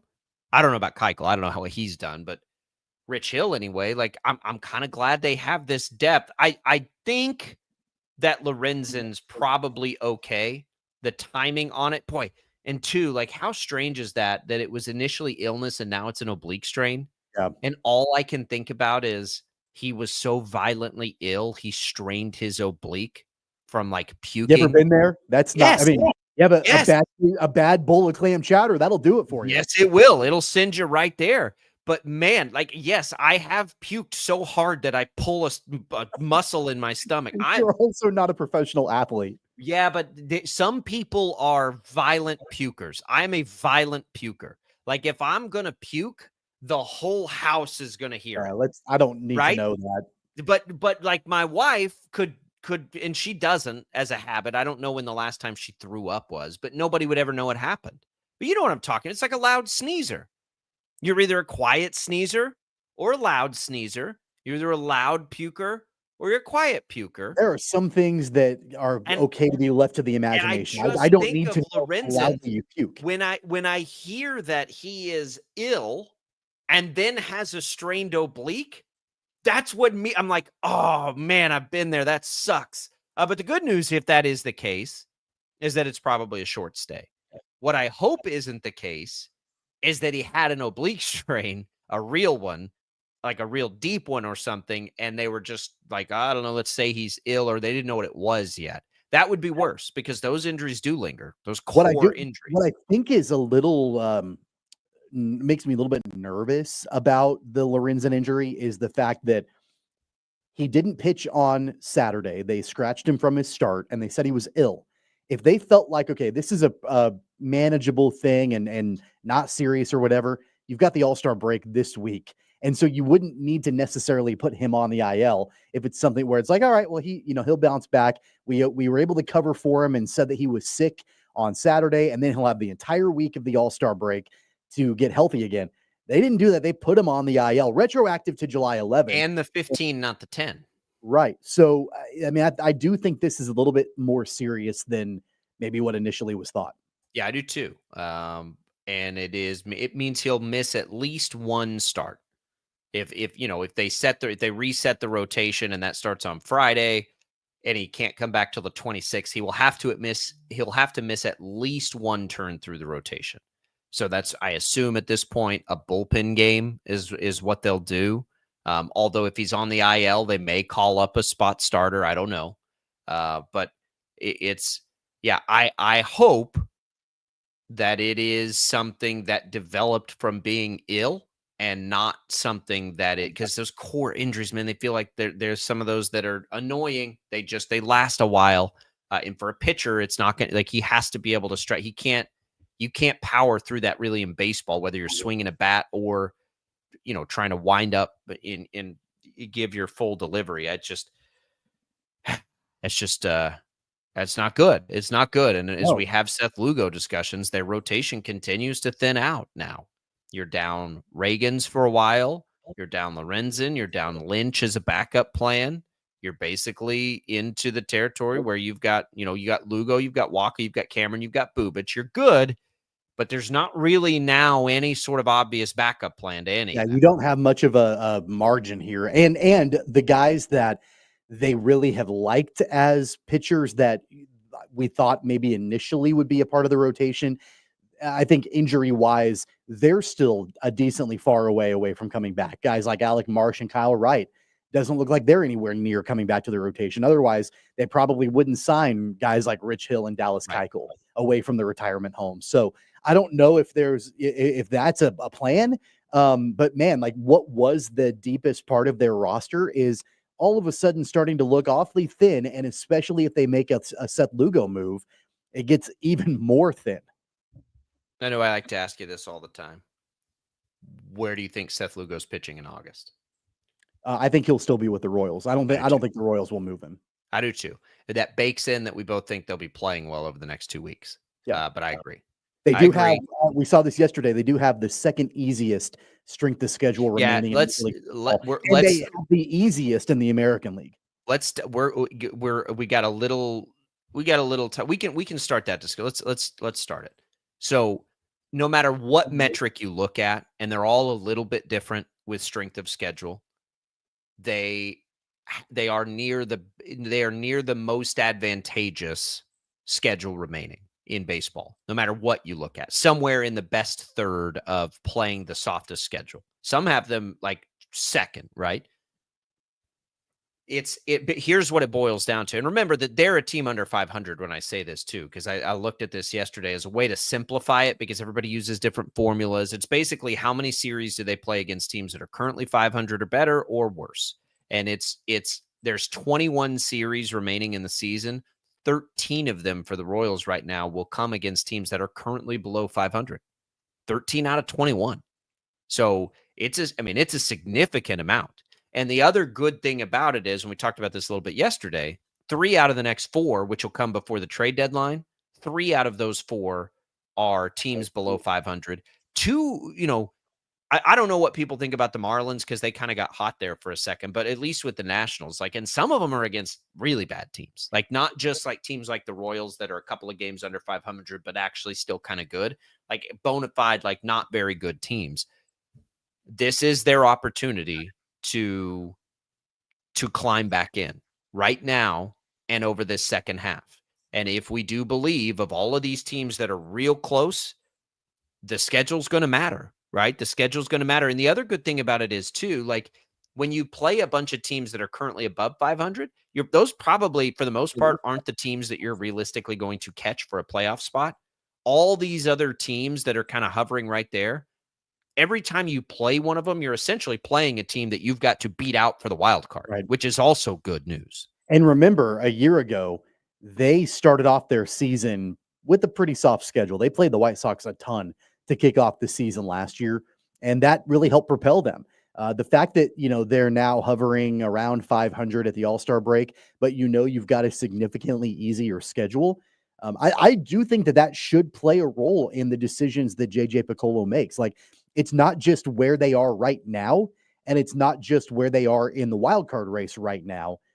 It's what they've got in front of them. And if it was a stacked opponent schedule for the next couple of months, it might be a little bit different. But they've got an opportunity here with the teams that they play coming up, not just in the next 2 weeks before the deadline, but after that, to really gain some ground. Yeah, it's now or never, and that's why you hate seeing the Lorenzen news. But the reality is, and we saw this bubble up in the Mets series, you're going to have to score runs. Lorenzen doesn't have anything to do with that. They didn't score enough runs in the Mets series, so hopefully they bounce back in that way too. All right, we'll come back. We will maybe have Felix Johnson. I'm trying to connect with him. He's having some connection issues, so we'll try to do that next. Otherwise, we've got an NCAA story on beer sponsorships that we can get to. So one way or the other, we'll have a good segment coming for you next. Stick around. It's more Sports Daily right after this.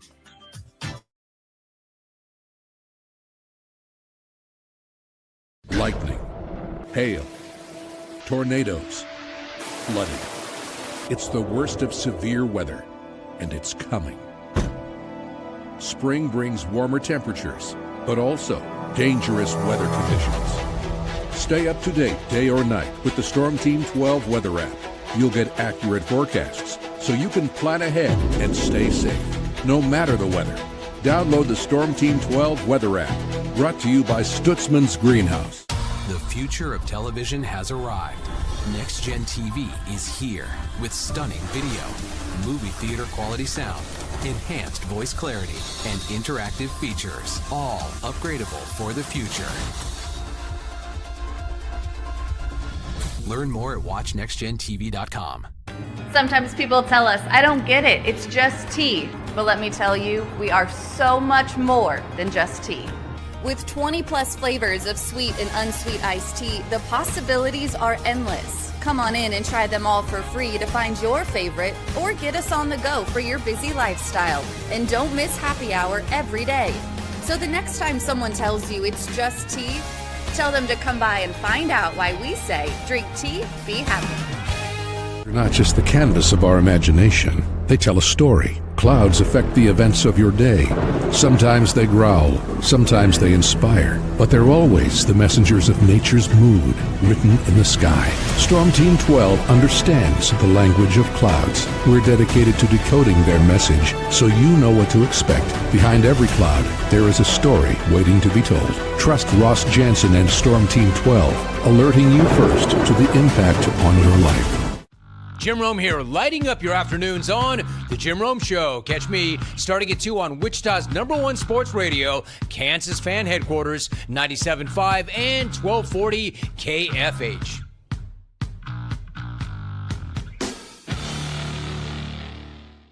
What is GMFB Overtime? It's Peter, Jamie, Kyle, and Akbar breaking down the NFL 5 days a week. It's okay to be excited. It's this, that, and a whole lot of fantasy. It's football for everyone. Weekdays at 10 a.m. on KSCW. Odyssey is one of the most influential audio and entertainment brands in the nation. You already know Odyssey's iconic local radio brands in Wichita. But did you know Odyssey has the country's best collection of music, news, and sports brands? Odyssey is also a premium podcast creator, major event producer, and digital innovator. Odyssey brings people together across the country and right here in Wichita. Odyssey also delivers meaningful radio and digital audio results. Find out our story and impact at odysseyinc.com/Wichita. Make yourself known now. 83101 in traffic pursuit. Oh my God, here. Investigate TV Plus begins with real people. We investigate stories that impact you. And inspire change every day. Something is broken. Real problems. Why are they hiding it? And real solutions. My daughter was dying in front of me. What was your reaction when he said that? Investigate TV Plus, weekdays at 3:30 p.m. on KWCH. Sometimes people tell us, I don't get it, it's just tea. But let me tell you, we are so much more than just tea. With 20 plus flavors of sweet and unsweet iced tea, the possibilities are endless. Come on in and try them all for free to find your favorite, or get us on the go for your busy lifestyle. And don't miss happy hour every day. So the next time someone tells you it's just tea, tell them to come by and find out why we say, drink tea, be happy. Mornings are busy. We're here to make your mornings better. We report the stories that affect you. 3 more hospital lies from contaminated apple juice just a day after the FDA issued a recall. We're here to make your mornings better. Closing east and westbound lanes of K96 for repairs. With 12 News, you're prepared for your whole day. Scatter thunderstorms across the state into the afternoon. Stay a step ahead with 12 News this morning on KWCH and KSCW.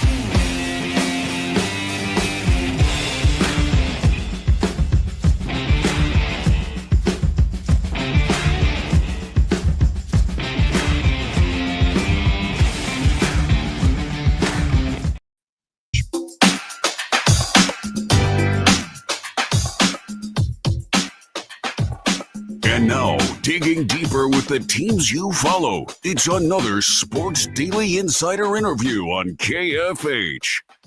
And now we welcome in Felix Johnson, our Chiefs insider, our football insider, joining the program. Felix, I got you. Listen, when you make us go off the rails, I debate Tommy on whether Michael Lorenzen's oblique strain came from puking too hard.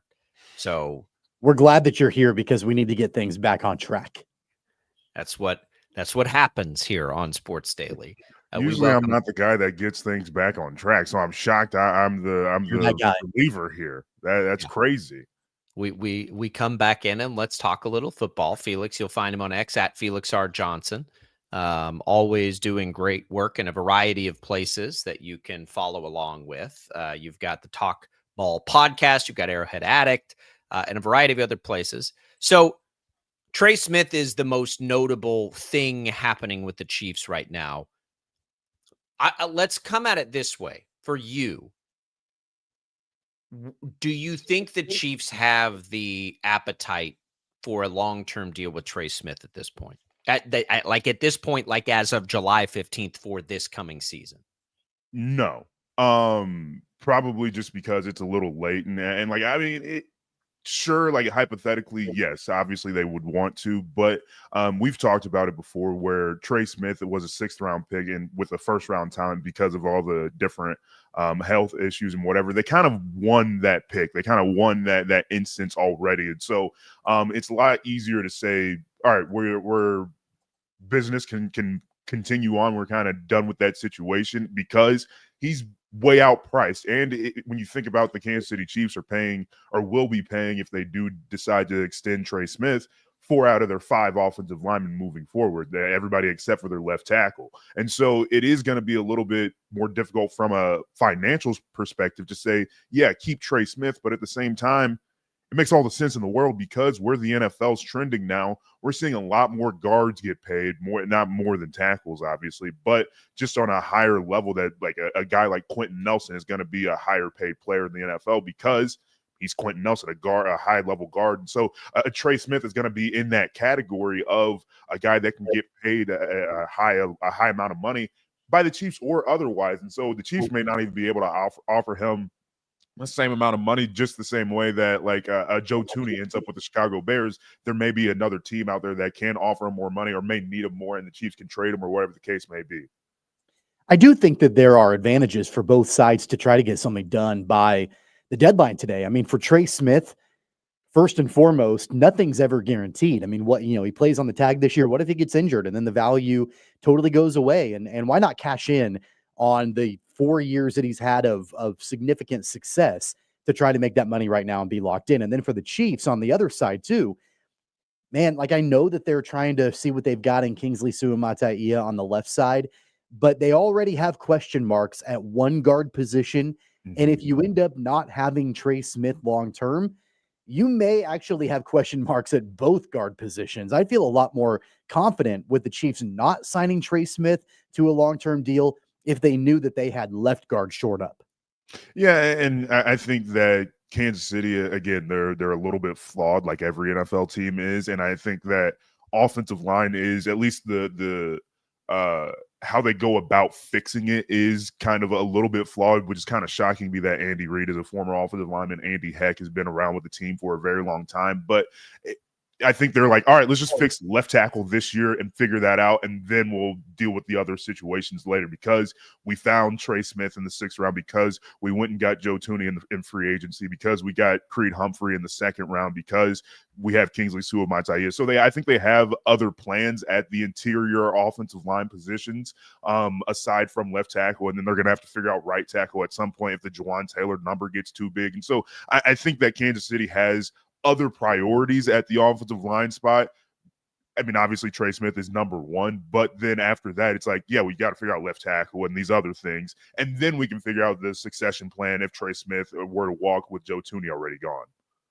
So when I look at the guards right now, Felix, I look at the highest paid guards, and Smith, of course, will make more than any of them on the tag, but Landon Dickerson is your highest paid right now, Philadelphia. Chris Lindstrom, Atlanta. Quentin Nelson, you mentioned Indianapolis. Robert Hunt, Carolina. Those are your top guys at the moment, all making $20 million or more. And to me, I look at it and I see 4 teams that want to run the football. Mm-hmm. Chiefs have no interest in running the football.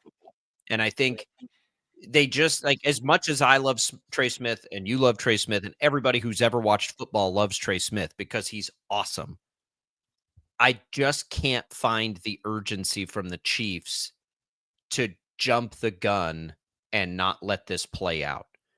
I think they'd love to keep Trey Smith, but I think they have to have a discussion on, do we want to pay do we as the Chiefs, who throw the ball as much as we do, want to invest that much in an interior lineman?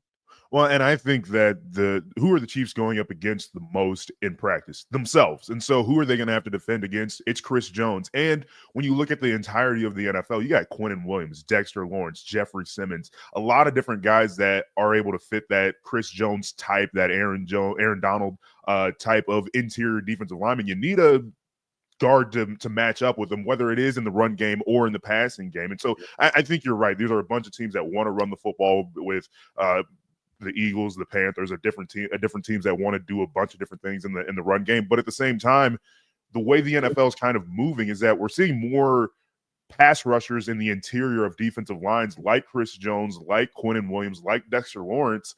Now some teams are starting to have to shore it up in the middle with pass protectors that are at least maybe not elite like those guys, but at the same time can match up with them. Let's talk about a couple other things going on around the NFL. So yesterday, the news came down that Garrett Wilson got his bag. It looks like a 4-year, $130 million contract from the New York Jets. That's all well and good, and he is a dynamic receiver and everything, but he's going to have Justin Fields throwing him the football this year. Were you surprised by that contract? I mean, what do you think he'll be able to do with a guy like Fields at quarterback? I think Garrett Wilson is fine. I think he's another one of those Ohio State guys that was really, really good coming out for like about 4 or 5 years, and still you're going to see it with Jeremiah Smith here in a few years. But I think that on a good, like, he's not better than any of the 8 best receivers in the league. And so it's kind of hard for me to say that, like, oh, he's your number one that you should be building a receiver core around, and especially when you add in the fact that Justin Fields is there. But I think the Jets story is not about who their players are necessarily, which is a shocking thing for a football team. It's about Aaron Glenn coming in and trying to change the culture. I think that the Jets could have a lot of, if you remember the Lions' first season under Dan Campbell, they were like 1-11, but every game was within 3 points. I think we can see a season a lot like that with the Jets. And maybe they come out on the other side of some of those wins just because their defense might be a little bit better than what the Lions was at the time. But I think Aaron Glenn, if he is going to be successful, and I think he will be, it's going to look a lot like that season where they might win 6 games, but at the same time, it was super close the entire time. And Garrett Wilson is going to be the highlight reel of their offense, but that's only because that's about all they have, him and Breece Hall. And so, like, it is kind of, and Breece Hall, even, like, I know he's a Kansas kid and everything, but he's one head of a 2-headed monster that you probably don't have a second head of in New York. And so that's what's kind of interesting with the Jets, is like they're bringing in all these new pieces, but at the same time, they're trying to build a culture and at least going to look like the New York Jets for another season. Breece the Beast needs to be a one-headed monster. You just feed that dude the ball. Braylon Allen, get out of here. Sure. Go, Breece. I saw this, Felix, yesterday come out. I believe it was ESPN did a poll of all the coaches and executives and everything, and it's a quarterback list. Mahomes is still at the top. The top four are very predictable. It's Mahomes, Allen, Burrow, Jackson. I think those four are clearly the four. Mahomes is still one. And we have this discussion a lot, and I know that Chiefs fans get hypersensitive to the notion that anybody could ever do anything better than Patrick Mahomes. But I do think these other three guys deserve some credit. Mahomes had the 17th best quarterback rating in football last year. I'm with the executives. I'm still taking Mahomes over any of them. But we've seen a chink in the armor, I think, the last year especially, but the last couple of years. Have any of these guys closed the gap, you think, to be in the conversation with Mahomes yet? If they were beating him when it mattered the most, yeah. If Joe Burrow, we still kind of have him mythologically in our heads because he beat him 3 or 4 years ago at this point. Josh Allen, the same reason Josh Allen beats him all the time, just not in the playoffs. Exactly, when it matters the most. And they keep getting closer, literally inches away from beating them this year. And so I think that sure, they're closing the gap in that matter, but at the same time, when you see that the Kansas City Chiefs just win 3-point games no matter what, and I think it was Nick Wright who said it last year, the Kansas City Chiefs' superpower is that they can beat anybody by 3 points, whether it's the Carolina Panthers last year, who were one of the worst teams in football, or at least it looked like it, or it can be the Buffalo Bills, who they beat by 3 points in the AFC Championship game. So it can be anybody that they beat by just 3 points. And so it's kind of hard to judge whether or not teams are really closing the gap because Kansas City beats everybody by just 3 points. And then you add in the fact that, Kansas City just keeps going to the Super Bowl and running into Buffalo over and over again. They ran into Baltimore just last year on the route to winning the Super Bowl. Cincinnati can't even get to the playoffs. And so, sure, these guys are great individually, but at the same time, when it matters the most, when we judge quarterbacks the most, which unfairly or not, when we judge quarterbacks the most, which is in the playoffs, they've come up against Patrick Mahomes and the Chiefs and just said, and they can't match up for one reason or another. And it's Lamar Jackson making poor throws and Josh Allen's false stepping on his what's it called, tush push. And so I think that it's all these little things, but when you're playing games that are scored by 3 points, it's going to be those little things that get you. I agree. It's still that thing. I also think, do you subscribe to this theory that Mahomes is going to cook this year statistically? I think he's going to pile it up this year, like I thought he would have last year, and then all his players got hurt. Well, I think that I think about it more from a bird's eye perspective. Like, how many MVPs do you expect Patrick Mahomes to win in his entire career? He's 30 now, so he's going to have to start picking up a couple more. I mean, if you think about it like that, I know it doesn't really matter because he's more focused on Super Bowls.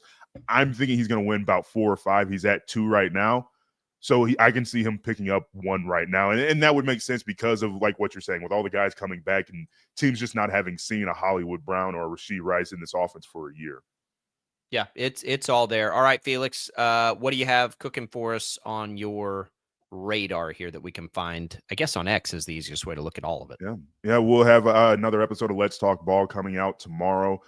We've been going through all the division previews. We'll be going through the AFC East, so we'll be talking about our Kansas City Chiefs here in a couple of weeks. But we had an interview with Coach Drew Dallas, head coach of the national champion Hutchinson College Blue Dragons. We had him on. That'll be coming out here in a few days. So just talking ball. That's all it is. Just talking football, especially throughout the summer when it's hard to get some football on.